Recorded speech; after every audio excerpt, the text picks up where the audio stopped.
జై వీరభద్ర భద్రకాళి మాత నమో నమః. ప్రజలందరూ గమనించండి, భక్తులైన ప్రజలైన ఒకటే మీరు. ఇది వీరభద్ర యుగం, కర్మ సిద్ధాంతం నడుస్తుంది. వెంటనే మనం ఏది చేస్తే మంచి ఇస్తాడు, చెడు చేస్తే దానికి తిరిగి వడ్డీతో సహా తిరిగి ఇస్తాడు.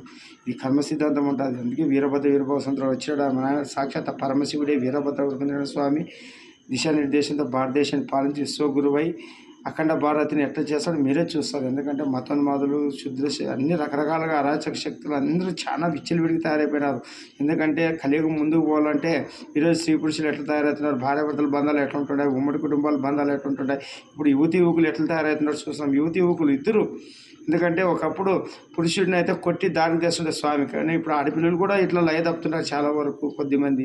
వాళ్ళు కూడా అమ్మ భద్రకాళి మాత రూపంలో అన్నీ పరిష్కారం అవుతాయి. మీరు ఏం సందేహం పడే అవసరం లేదు. రాబోయేదని మంచి రోజులు. ఈ మాంసారాన్ని అలవాటు పడడం తక్కువ చేసుకొని ఫస్ట్ శాకారానికి అలవాటు పడండి. మాంసారం మానండి. లేకుంటే కన్నా ఇప్పుడు డాక్టర్లు చెప్తారు చూడు, మానుకోండి. అంతవరకు తెచ్చుకోదండి ఎప్పుడే కానీ. జై భద్ర.